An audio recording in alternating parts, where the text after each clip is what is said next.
Hello, everybody. Welcome to Is This a Ghost? I'm Clayton Smith, and every week I tell a real ghost story from real history to my real friend, Patrick Dean, who doesn't take it real seriously. And he's back. He's back in the chair. He's back as the only co-host in the chair this week. The co-hostess with the mostest. The co-hostess who killed Megan Phillips in cold blood so that she wouldn't threaten his supremacy on this podcast. She also was talking a lot. It was that's sort of my thing, so couldn't it stand for that? What percentage of our listeners do you think we lost after that two-part episode? It's two digits. It's two digits worth. and for us, that's a big percentage. Yeah, that was something. Did you have fun? Oh, I had a blast. I had a great time. It was like a month ago too, so it was so long ago. That's good. Anything to report since we did this last 2 weeks ago? Yeah, okay. So I want to get this off my chest. Oh, no. Okay. Well, sorry I asked. Go on. I started digging a little deeper at that website I sent you. And I don't know if it's on the up and up. You have to be a little more specific. Okay, I'm sorry. For the at-home listener that wasn't in me and Clayton's private text conversation somehow, I sent Clayton a link.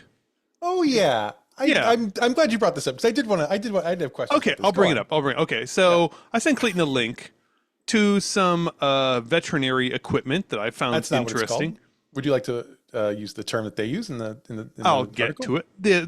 The term gives it away a little bit. I sent Clayton a link to some veterinary equipment that I thought he might find interesting, along with some testimonials and the history of the veterinary equipment. I should say that the veterinary equipment is called the Horse Annihilator, first off. And the more I went digging on that website, the more I don't believe that the annihilation of surplus equine, as they put it. Their words, yeah, not yours. Yeah, not mine. Yeah, I don't believe the surplus equine problem is such a problem that requires the use of AI, which I did. That was the part that got me. I thought, I don't know if this is a real thing anymore. First of all, I want to say I was in a pretty high-level meeting at my job when you sent this, and it made that meeting very difficult to focus on. Secondly, I would say I don't know if that's necessarily true because I don't know if historically speaking you would look at the horse population and say we have a glut of horses, but we don't use horses much anymore. It's a good point. Yeah, you'll notice they haven't pulled carts around this part of the world for a couple decades. And you make a good point. They live forever. They live for like 25, 30 years, something like that. So I can imagine there was a pretty ugly transition period there where all of a sudden, oh no, too many horses, and so old Thomas Edison and Nikola Tesla, they got they put the inventing caps on and they thought, what can we do to solve this societal problem? Yeah, famous colleagues and genial coworkers, Edison and Tesla. They invented some sort of contraption. The website doesn't give any sort of description of what occurs inside of the Horse Annihilator machine, only that it's humane and mechanical. It's called the Horse Annihilator.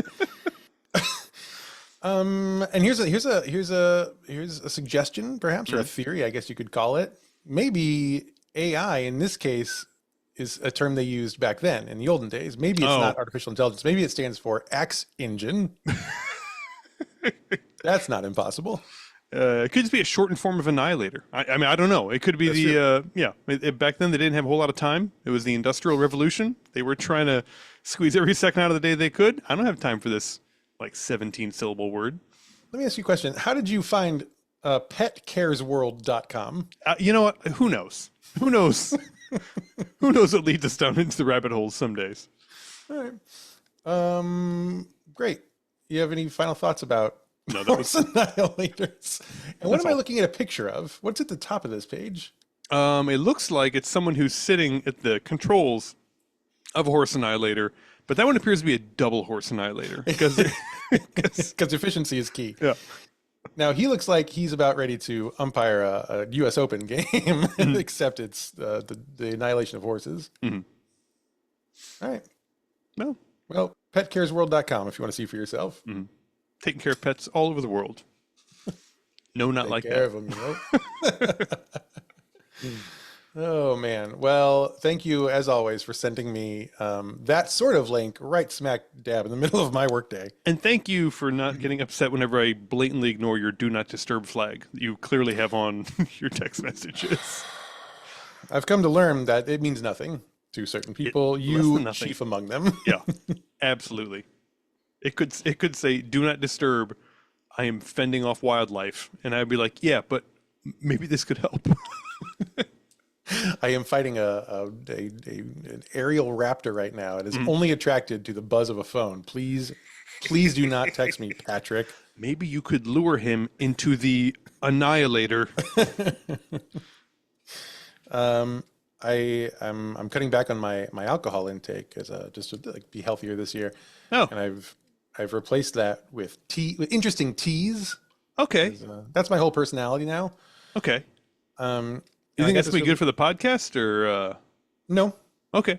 No, but you know what? We've worked really hard the last few years, and what has this podcast done for us? So now it's my turn to do nothing for the podcast. But so the world of tea straining is fascinating. Mm-hmm. Lots of different fun things you can do. And this is my little guy that I use to strain my tea now. Oh, he's a little spooky guy. Okay. He's the Grim Steeper. Okay. I love him. Yeah. I love him a lot. Okay. That's good. Good for you. I guess it probably will make reading the notes easier. It's going to make it so I don't slur quite as many of the consonants toward the end, which I think will be really a net benefit for the whole podcast. Oh, we're going to get in so many more Polish ghosts now. My tongue feels ready. Oh, ready boy. for the polls. Anyway. All right. So one last thing before you go on, we've got to earn some money. Is This Ghost is sponsored by Smart Labels? Whoa! We're so deep into January now. Mm-hmm. So deep into January. Everything is being put away. Yes. Everything. If it hasn't been thrown away in a fit of rage, it's time to put it away. Time to put it away now. Mm-hmm. Whatever you didn't burn in the front yard, you got to do something with it. And for some of you, depending on your municipality and kind of the rules there, for things you did burn in the front yard, you're going to want to clean those up because sometimes that's frowned upon, and you don't want any evidence. You're going to box for that, and you're going to remember where that evidence is. So Smart Labels could be for you. It's time to put everything away. It's time to put your decorations away. It's time to do a little winter cleaning. It's been crazy. Mm-hmm. Holidays are a crazy time. Houses get wrecked. It's time to unwreck your house. And Smart Labels can help. Put everything in boxes, put it away. But before you put it away, you're going to put a Smart Label on that box. It's a color-coded QR code sticker. You slap it on the side. You open up the Smart Labels app. You scan the QR code with the app. And then you just type in, here's what's in this box. Here's the name, the cute little name I'm going to give this box. Here's where I'm going to put this box. Here's a picture of that box in the aforementioned place. And you do all that and you put it away and it's gone. It's out of your face, out of your life until you need it again. And when you need it again, you just open up the app and you type in whatever's in there. You type in bone ashes. I need those bone ashes. I'm doing that ritual tomorrow. Tomorrow is the full moon and I'm doing it and I need the bone ashes. Where did I put the bone ashes? And you just type in bone ashes and it's going to say, oh, this is buried in the backyard, 5 steps east and then 2 steps south. That's where you dig and you'll find it. Thanks to Smart Labels. How do you use Smart Labels? Similar, except I don't bury them in my own yard. Just kind of as a hedge, Yeah. So I got to put the address of whose yard I buried it in, and then the north and south direction stuff. Yeah. Yeah. It's all in there. Yeah. So one extra step. Mm-hmm. And you can use as many steps as you want when you bury your bone ashes with Smart Labels. So go to Amazon and you just search Smart Labels. You'll find them. There are so many fun colors. In the live show we did a couple weeks ago, we had some folks in the chat actually who had bought Smart Labels who couldn't believe the fun colors that they came in. They come in cool neon colors, and they come if 90s aren't your thing, they come in normal colors too. for you. They come in Tradwife colors, if that's more of kind of your thing. We're looking for the taupe label. That's not taupe, that's bone. And you can find, I don't know, probably those colors on Amazon. Smart Labels. Thank you, Smart Labels, for your support.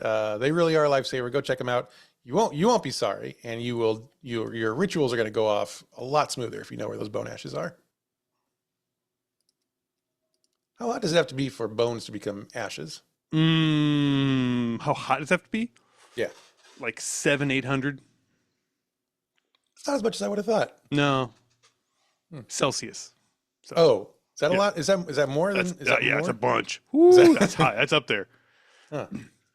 But they do that in those fires in those crematoriums. They do. That's very easy to achieve. Very easy to achieve. Yeah. So if they can do it, I can do it.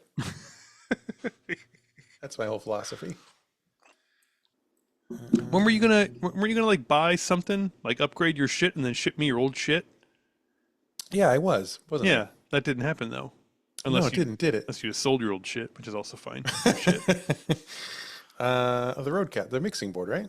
I think so. Yeah. And then I was gonna sell the one that you gave me. well, this was a trap, and you've walked right into it. Oh, now I have you on tape and video. Mm-hmm. Ryan is not going to like that. Yeah, I think I talked to Ryan about that at some point, and he didn't like that idea, but I don't know why. So you try and build up a nest egg. I get it. You know, this show has a lot of expenses, and if you're not breaking even on it, we have so many interns now. Mm-hmm. More than you know. Mm-hmm. And they all need Starbucks gift cards. At least twice a year. Yeah. So Starbucks is not cheap. All right. Are you ready to hear a ghost story? I need a beer. Give me a second. You've had so much time.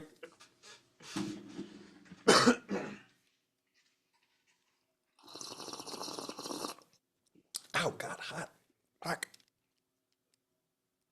Ow.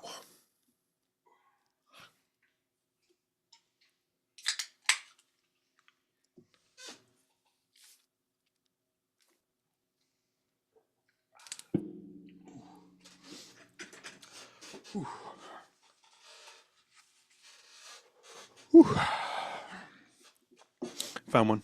Thank God. Now, are you ready to hear a ghost story? Oh yeah, yeah. I was ready before for the listening, just not for the. I thought about getting started because we got a ways to go. All right. He walked out the door and he gave him the knob whacking of his life. Oldie but a goodie.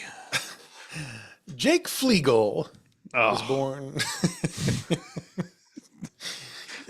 I'm sorry. Yes. Yeah, that's when you change it to Ellis Island. I'm sorry. That's not. I don't know where that comes from. Fleagle. Well, it's like I had a beagle with fleas, and then we decided to name ourselves after it. So we are nothing if not efficient.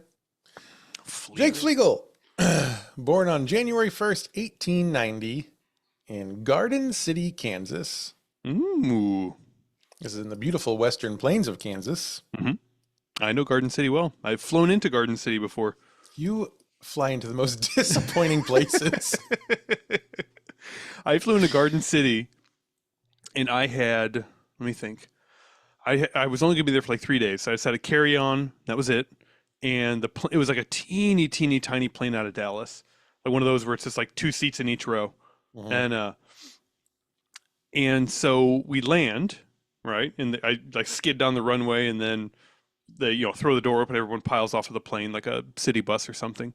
And then the pilot gets off at the end, like he makes sure everyone's off the plane. So the pilot gets off, and then he kind of jogs ahead of us because he is running the luggage return at the airport. I said, "Oh good. Oh good." In this economy, mm-hmm. That makes a lot of sense. Yeah. You gotta moonlight. Yeah. So anyway, they lost the luggage. Which I find it hard to believe that the person who put the luggage on the plane, then flew the plane, then took the luggage off the plane, lost the luggage. Can you imagine if like you and Aaron were going somewhere and like you took luggage from your house and you put it in the car and then you drove the whole way and then you got it out, and then Aaron was like, "Oh, where's the luggage?" And you were like, "Oh, fuck if I know." It's hard to say. It's impossible, really. No smart labels on those things. I don't know. They're good as gone.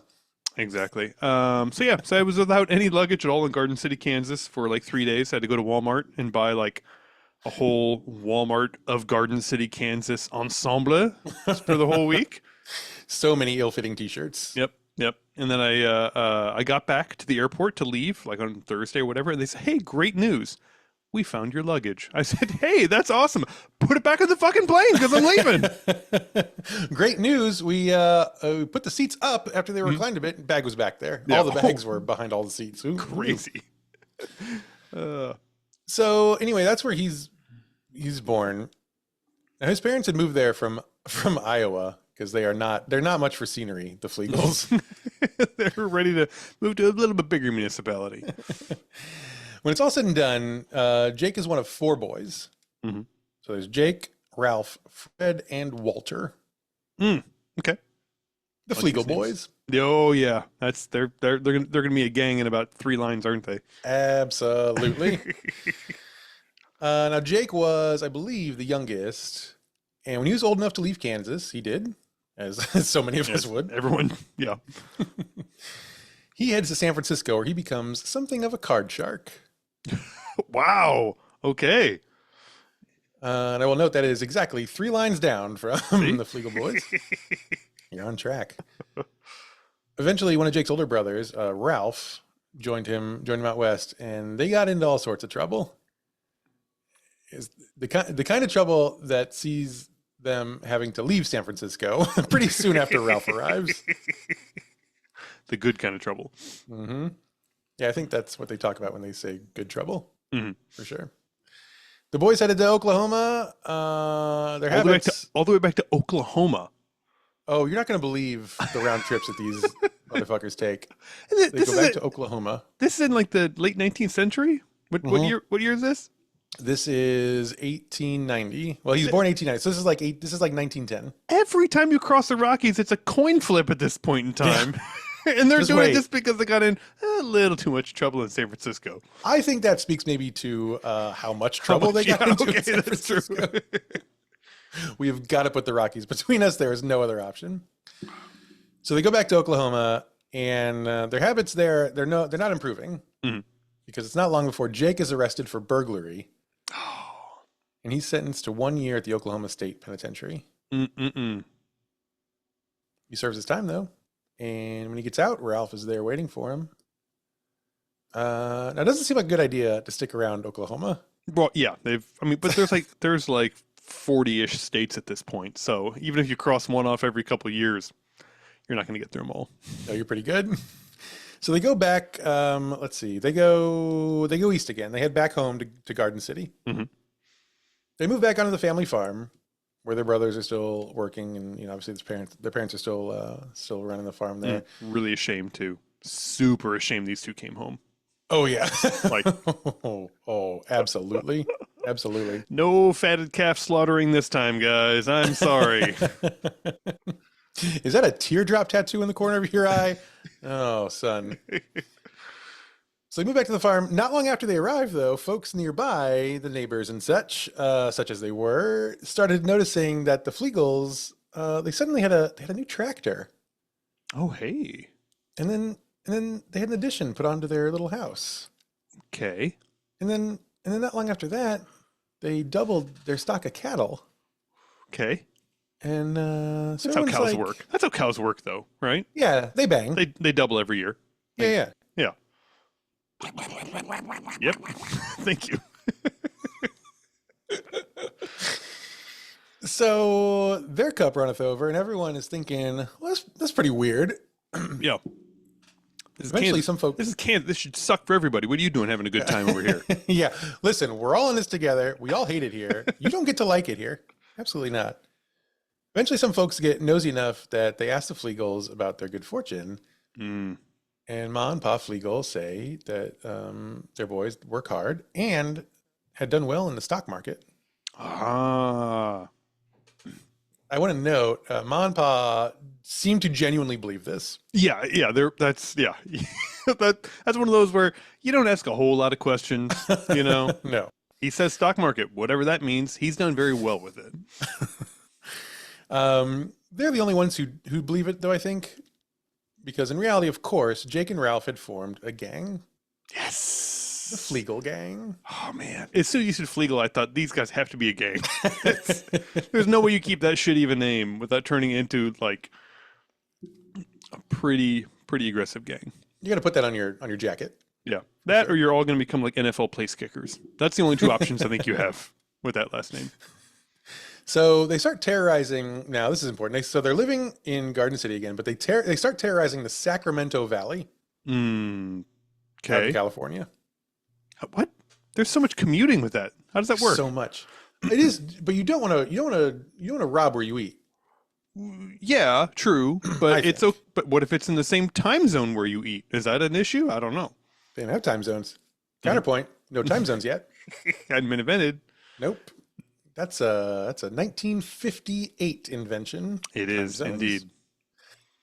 So yeah, they're in California. They're just that's where they're doing their thing. They're raiding mostly big money crap games and high stakes poker houses. Mm-hmm.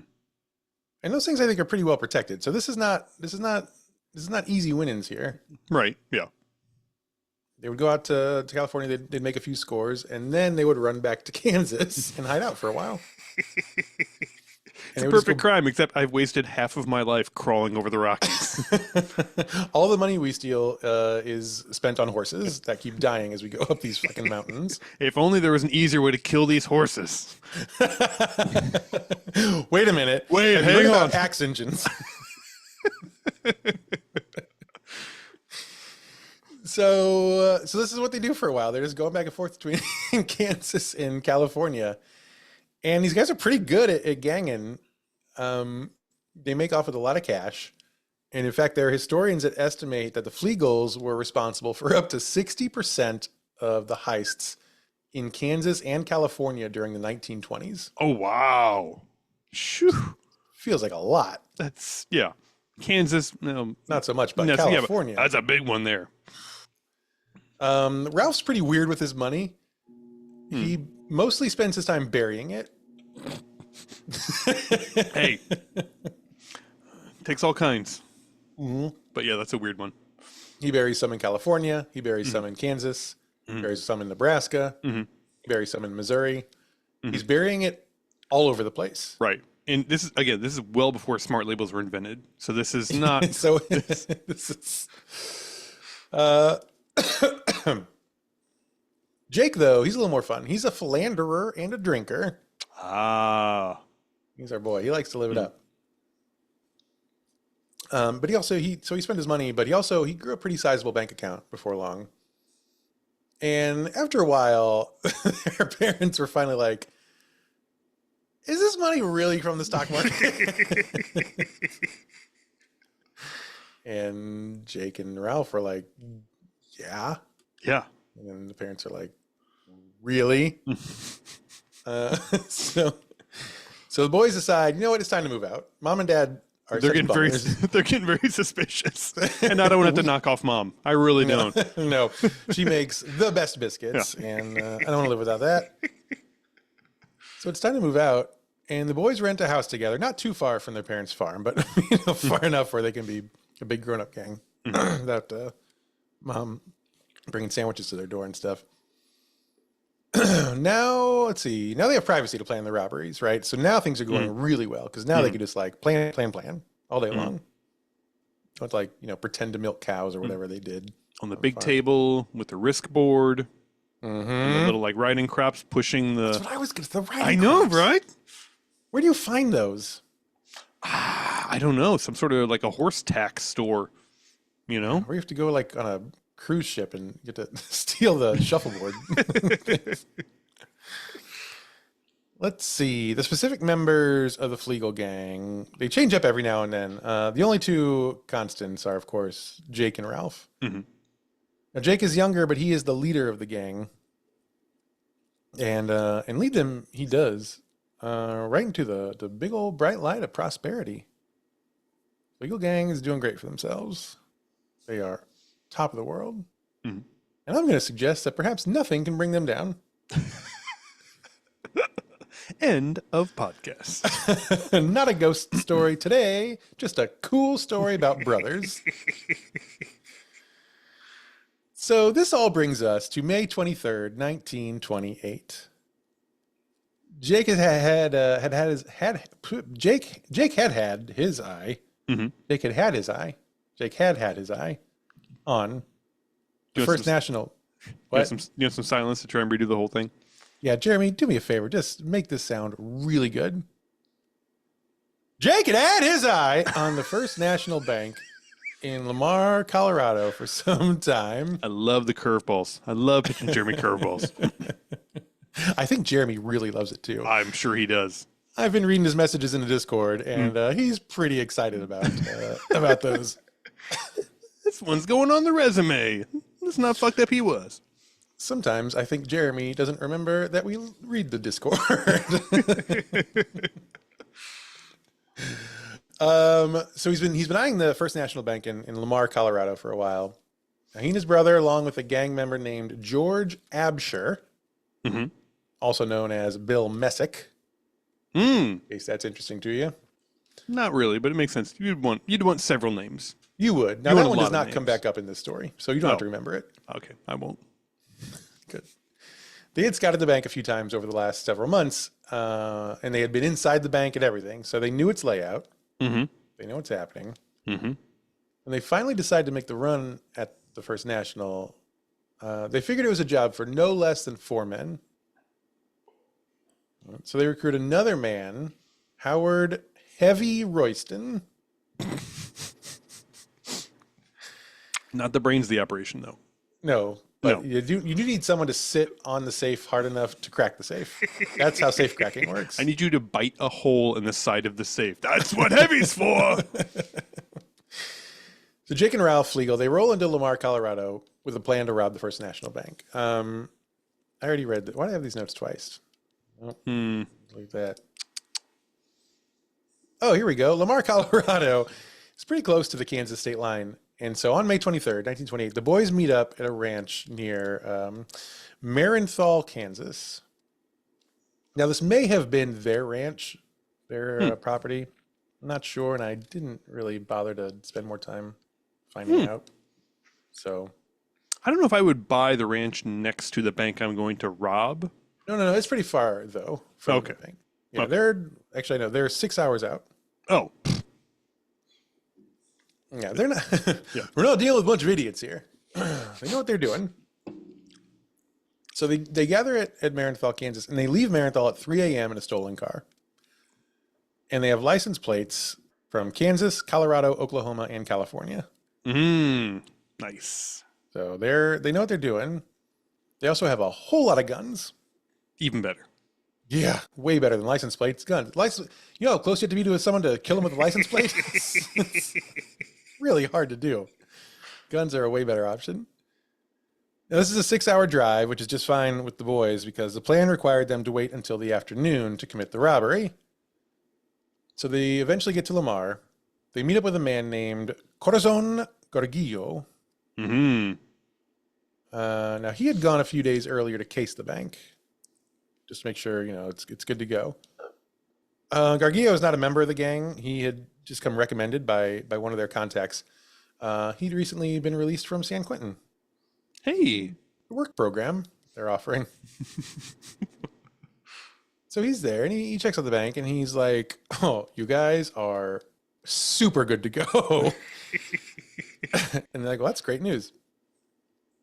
So right around 1 o'clock in the afternoon, the Fleagle gang enters the First National Bank.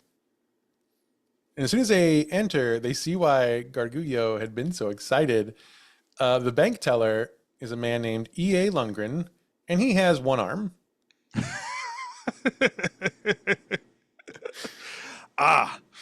So it was particularly hilarious and cruel when Jake shouts, "Hands up!" And the people inside the bank panic, right? There are customers, there are other tellers, everyone's panicking. There's a lot of noise, a lot of confusion. In the confusion, the bank president, who's there, his name is A.N. Parrish. All these banking people with just two initials. Yeah. Like it's a banking thing. Yeah. Should we start calling you PT Dean? It's pretty good, actually. It's not bad. It's not bad. You should work at a bank. Maybe I should. To chop you should work at the bank. Chop off one of these arms. Yeah. Yeah. That guy probably does okay. Let's find out. So President A.N. Parrish, Parrish, not Perish. Don't read anything into the last name. I'll update that. Yeah. I mean, just in case you're wondering if he's going to die or not. It's not, this isn't like a foreshadowing last name. Parrish, he ducks into his office. He pulls out a Colt 45 that he has named Old Betsy. He runs back out. He fires a shot at the gang, and the shot from Old Betsy takes off Heavy Royston's jaw. Oh! And now he's gonna. That's quite the pistol right there. That's a Colt 45, my friend. He is gonna have a hard time biting that safe open now. Yeah, that's not what you want. That's the first step of the plane is went right down the tubes right there. No, they pick up the jaw and they're trying to glue it on. So this is when all hell breaks loose. The robbers are screaming at the customers, telling them to get on the floor. Absher would later say, quote, I mean, some of the robbers are. One of the robbers is not yelling at the customer.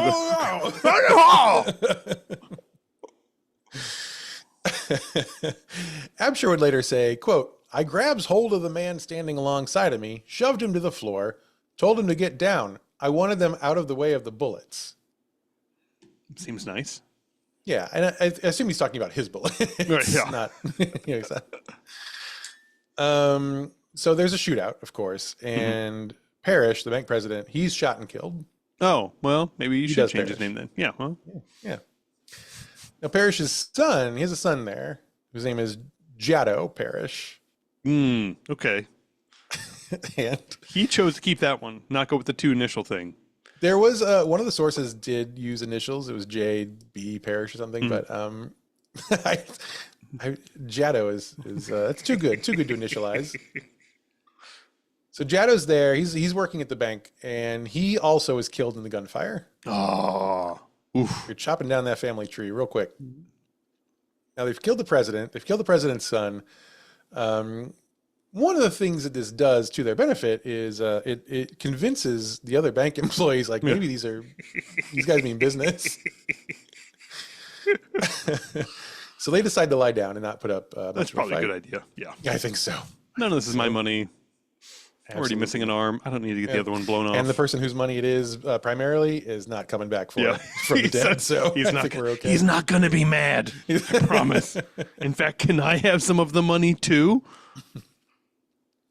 So the Fleagles load up pillowcases with their haul, which amounts in total to $10,664 in cash, $12,400 in Liberty bonds. Okay, that's like cash. It's like cash, and almost $200,000 in commercial paper.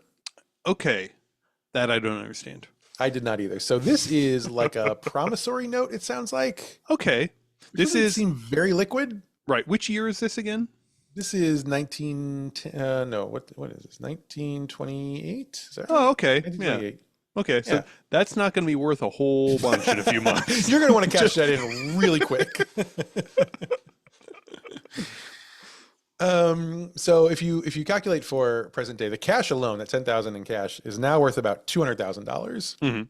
Liberty bonds are a little bit more than that, and then if you could do something with this commercial paper, like you're in the millions easily. So it's a good haul. Now the original plan was to take Jaddo Parrish hostage because they figured his dad wouldn't pursue them to risk his son's life. Right, but two birds, several stones. Yeah. So his dad's still not going to pursue them. Correct. Yes. So that's a bonus. But now Jaddo, of course, is dead. Dad's dead. So that plan is moot now. So they just grabbed two other random hostages. Oh. You need hostages. Sure. Yeah, of course you could go with no hostages. What are you going to do? Just like leave? What do you do? Weekend at Bernie, the son? So they grab 2 hostages. They grab Lundgren, the one-armed bank teller. Mm. And they grab another teller named Everett Kessinger. Now they exit through a back door. And they jump into their car. The car is a blue 1927 Buick Master 6. And they hightail it out of town. Whew. The sheriff is on them pretty quick. Mm-hmm. There's a car chase. During the car chase, the Fleagles let Lundgren go. Okay. So I don't know exactly how this played out. I guess they're like, this guy's got one. We have to let this guy go. Like, this poor fucking bastard. So at some point they stop and let him out. This guy's like impossible to cuff. I don't know. I keep doing it and he keeps slipping right out of him. Fucking Houdini over here. Yeah. Get rid of this guy. So they let him out. And then of course Kessinger is like, well, can I go? Yeah. Kessinger tells him he has a wife and a new baby. Mm. And he would really like to leave, please. Yeah. My wife will be so mad. She'll be so mad. Very angry. Also, some of this is her money, so she's gonna be real angry regardless of how I get home today. But of course, they're like, "No, dude, you are hostage number 1 now. I don't know if you saw what happened, but we let the other one go, so it's just you." So they make him ride on the floor of the back seat. He does not get to go. Mm. And we've got Heavy Royston sitting in the passenger seat, Oh, using a pillowcase to catch the blood from his shot off jaw. that is. I'm sorry. That's just gross. It is gross. I don't know if he realized how gross how off-putting he was being, just bleeding all over the place with his removed jaw. So at a railroad crossing just northeast of Lamar, they're still being chased, right? The Fleagles manage to, quote, disable the sheriff's car with their rifles. So I don't know, maybe shot out a tire or something. Yeah, 1920s vehicle. I mean, you might just be able to throw a rifle at it, and they might have just disabled it at that point. Give me a license plate. Yeah. So they disable the sheriff's car. They get away clean. The gang drives back to Kansas. They're back at the ranch in Marenthal by nightfall. Cool. Yeah. All according to plan. Now, two issues I'm seeing here. Yeah. First, number 1, Royston needs a lot of medical attention. Yes. Yeah. And not like ranch hand medical attention, like No. real medical attention. No, he does not need to be inseminated. Right. He needs a real doctor. They find a doctor in a nearby town. The doctor's name is W.W. Weininger. Mm-hmm. Oh, okay. Yeah. So WWW. WW. Yeah. Yeah. I just go by that. So Ralph goes to his house. He tells him, "You've got to come with me. A young boy's foot has been crushed by a tractor, and we need your help." This doctor's too smart. He's going to know when he gets there. That's not the foot. You know, I didn't go to medical school for nothing, sons. And this man over here is not a boy, and his foot is fine. Yeah. Now, his upper foot does appear to be bleeding. So good thing you brought me out here. Yeah. You were mistaken about the foot, but thank God, because he needs medical attention, son. We should get a doctor. Weininger gets there. He sees Royston. He's annoyed that they lied to him, but he does treat the wounds anyway. Mm-hmm. So he helps Royston best he can. Once he's finished, the gang ties him up, blindfolds him, takes him down the road, shoots him in the back of the head with a shotgun, rolls his body into his Buick into a ravine north of Scott City, Kansas. That's not great. Also, No, if you're the hostage, you're not feeling great right now. Well, we're gonna learn more about the hostage pretty soon.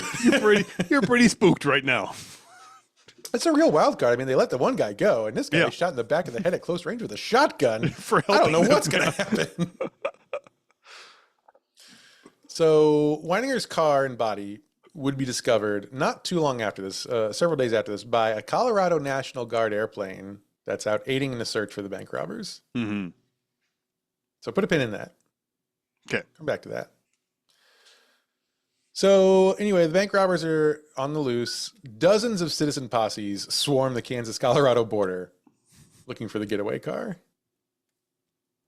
Meanwhile, the Fleagles, they take their hostage to a shack near Liberal, Kansas, and they shoot him dead. Oh. And they bury his body. What's the point point in I'm still very confused about the taking of the hostages here. Well, if they had they not been able to disable the sheriff's car by throwing a license plate at it, they would need to maybe negotiate with this hostage. You never know what's going to happen. It's true. That's true. It's just safe. It's insurance. This is not the lighthearted romp I thought it was going to be at the beginning of the story. So I don't know what you thought about a 1920s gang being a lighthearted romp. I don't know if you know how these stories go.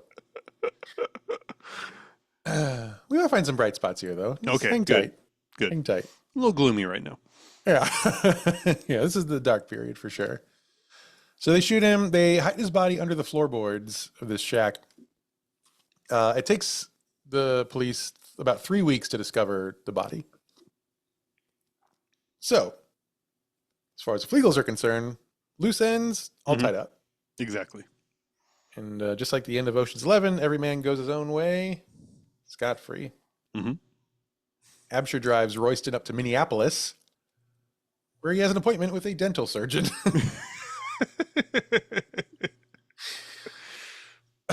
For whatever good that will do. So Absher drops him off there. Then he heads back down to Grand Junction, Colorado. That's where he camps out.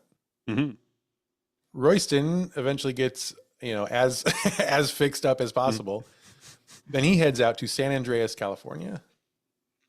Ralph goes to San Francisco, and Jake winds up in Stockton, California. Oh, okay. Got their big payday. They're heading west. This has been another episode of Is This a Ghost? Thank you for joining us. 13 months later, Jake is arrested by Detective Paul Kyle because Jake has a whole cache of weapons in his house. Oh. Unrelated. They don't know who robbed the bank, of course. Sure. Yeah. So they take him in, and just so you know, here's his mugshot. Okay. Very unassuming. Very unassuming. Does not look like the kind of person who would murder 2 hostages for shits and No, I wouldn't say so. No. That's our boy. They also do a brand new thing called getting his fingerprints. Oh, that's an exciting development. Okay. It is. So this is now we're 1929. And the FBI, which at this point is just called the Bureau of Investigation, but we'll call them the FBI just for... Right. They had started an official nationwide repository of fingerprints just a few years earlier in 1924. This is new technology for them. Now, it doesn't really bother Jake that they're taking his fingerprints because this is the first time he's been fingerprinted. So, sure. Whatever, who cares? He has as many questions as anybody. Yeah, exactly. Is this ever going to wash off my fingers? Yeah. This tastes my magic terrible. So the Stockton police send his fingerprints into the Bureau. The Bureau does their thing. They're checking them against prints they have on file. But this is, of course, before computers. So this takes a long fucking time. It's like 4 girls in a basement somewhere just holding mimeographs to a light bulb. Kinda, I guess. This one has 4. This one has 4. It could be it. This has to be how this works. Yeah. It sounds awful. So this takes a while. And of course, meanwhile, the Stockton police, they release Jake. But a few weeks later, or maybe it's a few months later, whenever the FBI gets through with this, they get a call from the Bureau.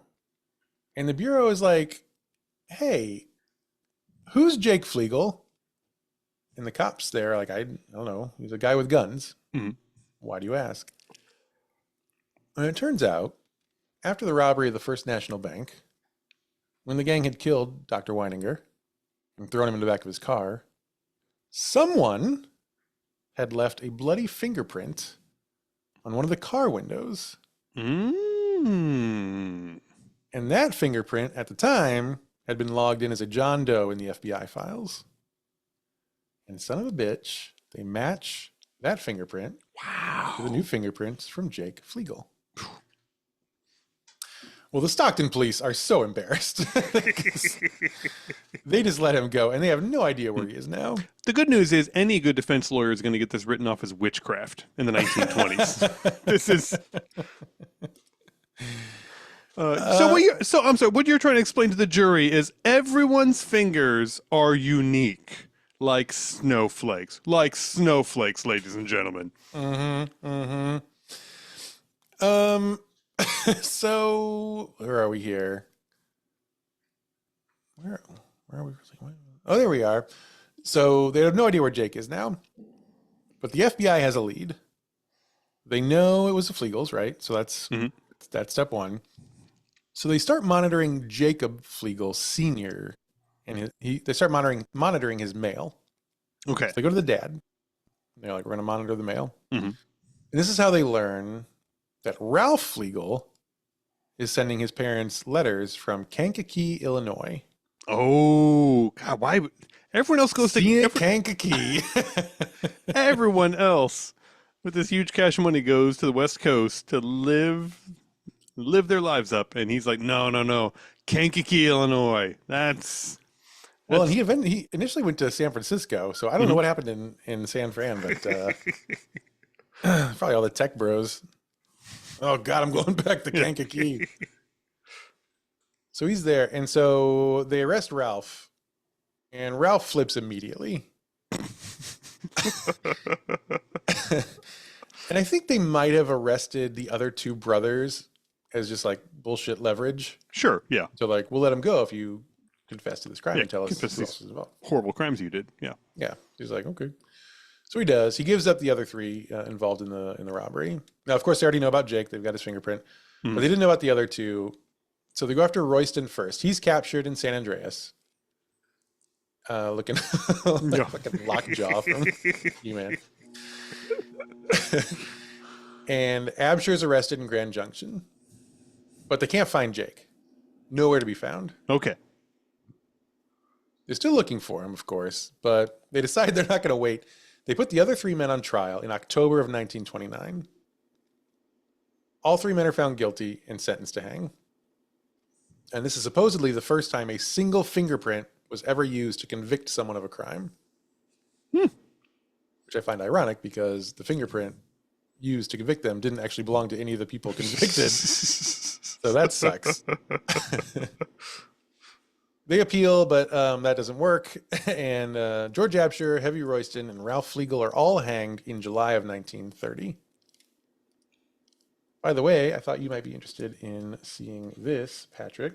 You have a hanging photo? Oh, I wish. What a dream. What's happening back there? Lots of cat fighting. Lots of ghosts. You ever thought to yourself, I wonder what the coolest ever front page of the St. Louis Post-Dispatch looked like? Oh, absolutely. Yes. Wow.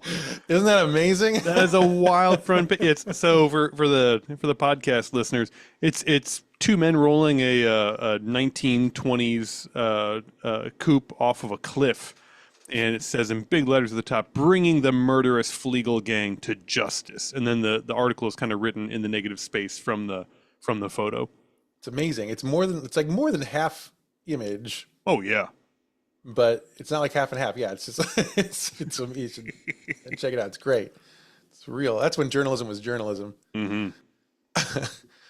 So Jake's still on the loose.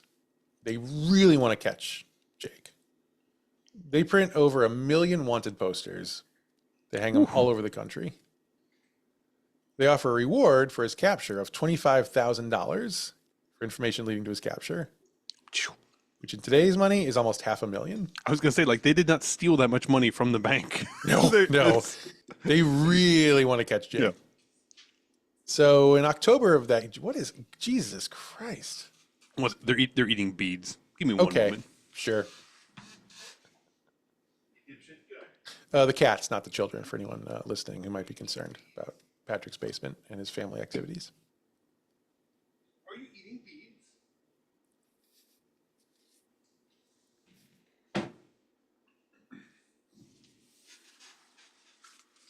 My apologies. I like that you tried to reason with them. Yeah. Excuse me, sirs. Are you eating beads? So there's a bounty out on his head. Now, in October of that year, a full year and a half after the robbery, the Bureau finally gets a lead. Officers at the U.S. Postal Service use handwriting analysis. More witchcraft. I don't know if I trust this anymore. Absolutely. I wouldn't trust that today. Nonsense. They used to trace Jake to a little Ozark town called Branson, Missouri. Oh man, never mind.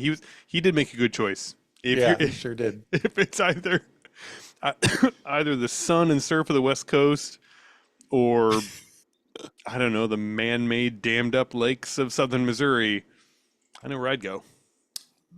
I know where you do go. Yeah. More often than the other. On October 15th, Jake's on a train that runs alongside the White River down in the Branson Holler, which, as you would know, I guess, Patrick, today is kind of near the old downtown Branson. Oh, yes. The Strip. The Strip. Thank you. No, sorry. No, I'm sorry. No, east of the Strip, there is old downtown Branson. Oh, old Branson. Oh, okay. Old Branson. Okay. Oh, man. The Strip is really something. So the train is still a good couple of miles from the station when it comes to a sudden stop. Jake looks out the window and he sees a whole bunch of men who look suspiciously like federal agents boarding the train. And he thinks, uh-oh. So the feds enter his car. Jake pulls his gun because he's got nothing else to do here. Yeah. The feds fire first, hitting Jake in the stomach. Oh. If Reservoir Dogs has taught me anything, it's that's a bad way to go. Here's a quote. The officers failed to make it to the hospital in nearby Springfield, Missouri before Jake died some 24 hours later.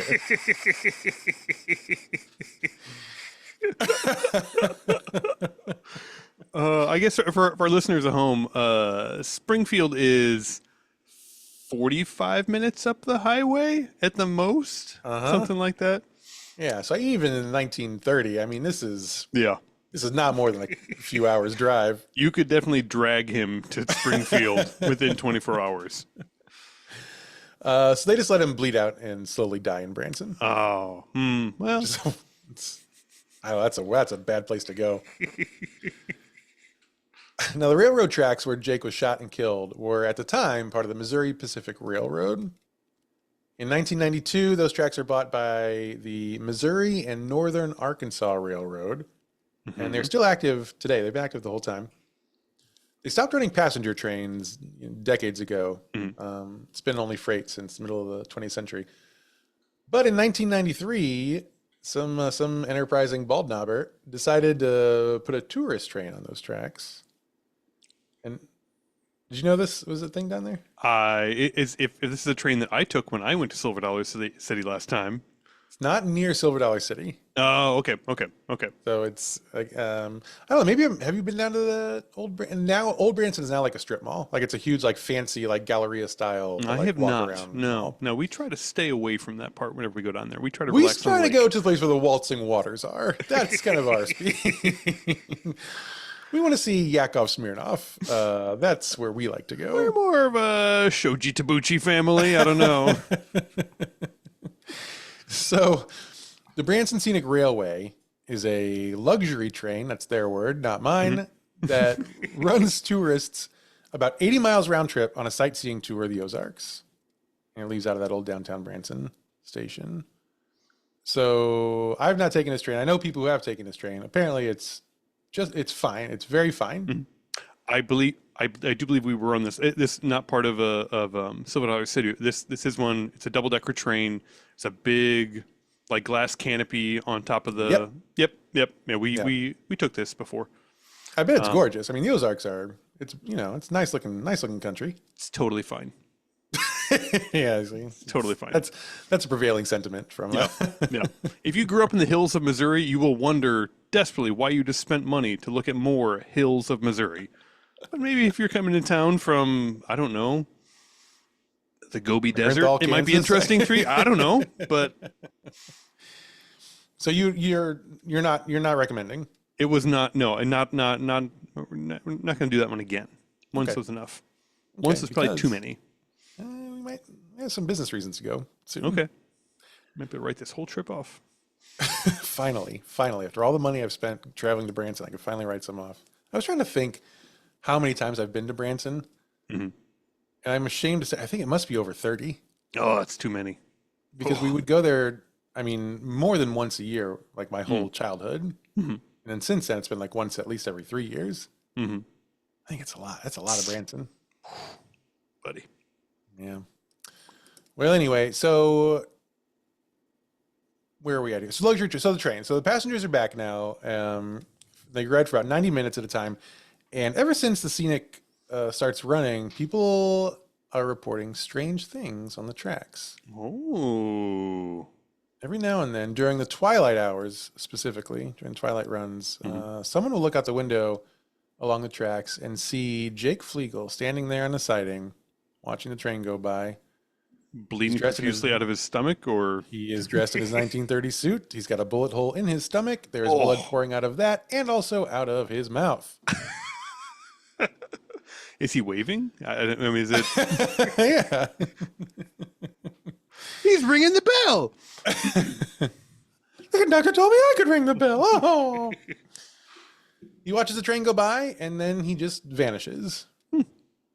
Freight conductors have seen him too. There are over a dozen official reports on the Missouri and Northern Arkansas Railroad's books of train employees seeing the bloody ghost of Jake Fleagle standing alongside the tracks. Oof. You want to see Jake's ghost? You can ride the Branson Scenic Railway just like Patrick did. It's only $29. Pretty good. Per person. Yes, per person. No discounts for children, I don't think. So that's how they get you. But if you want to see Jake, it's only twilight time, so you have to do the fancy dinner train. You go and they'll feed you a real. I'm sure it's a meal that they give you. Got all the food groups in it. Mashed. Gray. How much do you think it costs per person for the dinner? And it's the same train ride. Right. Yeah. Same train ride, just with train food with the mash. I'm gonna say $59 a person. Oh, you fucking dreamer! $79 a head. Ooh, goodness. That's where it's a small price to pay for seeing the bleeding ghost of Jake Fleagle. If everyone could please stop eating for the next 30 seconds, we're about to see the bleeding ghost of Jake Fleagle. Oh man, and that is the very exciting story of Jake Fleagle, the Branson Railway ghost. Whew. And I think what we're going to do for the next couple weeks is we're going to do a bit of an Ozark suite. I'm going to do a few Ozark stories the next few weeks. I like this. In the Discord, they were talking about RPGs, like tabletop games, and whether or not we should ever do an Is This a Ghost tabletop game. And I thought, well, if we ever do put one together, it would be really fun if it took place in the Ozarks. The problem is we don't have any stories that take place in the Ozarks, so I thought if we build up some lore now, yeah, absolutely. So over the next 2 weeks, when I'm telling those stories, if there's something you think would be really cool in a game, you just say it, and then it becomes part of it. There's a ghost behind you. Anyway, okay.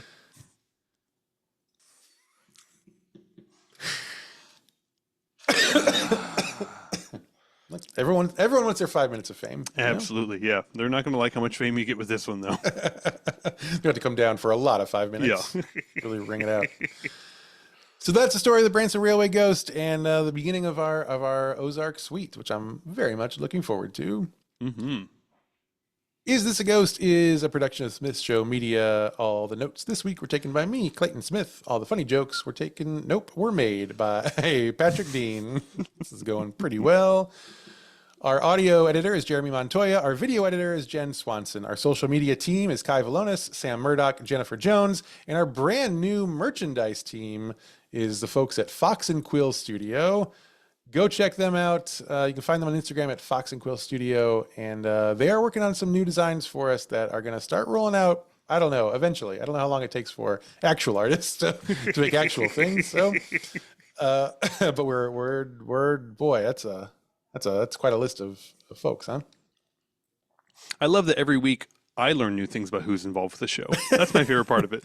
Sometimes I tell you, but I just so many this time. I lost track of who's there or not. So thank you to all of them again. Just a reminder, those folks, they do it all just because they want to be involved with the show. And we are, of course, incredibly grateful. We wouldn't be able to do it without them. When we are able to give them some small token of our appreciation, is because we are able to do that from Ghost Plus. So if you like what you hear on the show, if you want more of it, and if you want to help support our team here, then consider joining Ghost Plus. It's pretty fun. We put up other ghost stories every month that you don't hear anywhere else. Ryan Smith, the producer, and I do a little Smith show, which is kind of like this, except not with ghosts, just with real weird history stuff. And there's a few other surprises that we throw in there every once in a while. The interns are working on their own show. No, I don't really know anything about, but it's coming soon. So don't want to miss out on it. You can go to isthisaghost.com. You'll see the details on Ghost Plus, or you can just go straight to isthisaghost.supercast.com. It's great. You'll like it. It's pretty cheap. Thank you. And thank you. And gosh, do not shoot people's jaws off. Do not bury people under floorboards. Do not, but if you're gonna, do not put your fingerprint in blood on the glass, because do any of those things, that's a one-way ticket to the next episode of Is This a Ghost?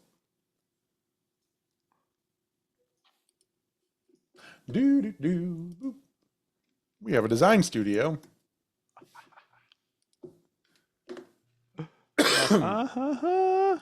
That I did not know. I don't even know what it means now that we've talked about it. There's someone who he's a listener. He's a Ghost Plus member, but he asked in the Discord if he could help. And I was like, I don't know. Okay. What do you do? And I was like, what do you offer? I said, the thing that I would really love help with right now is like merch. Like I don't have time to really do that. I'm not good at it. So that'd be helpful. And he's like, well, my wife actually has this whole design studio and she's an artist and and she would love to help too. And I was like,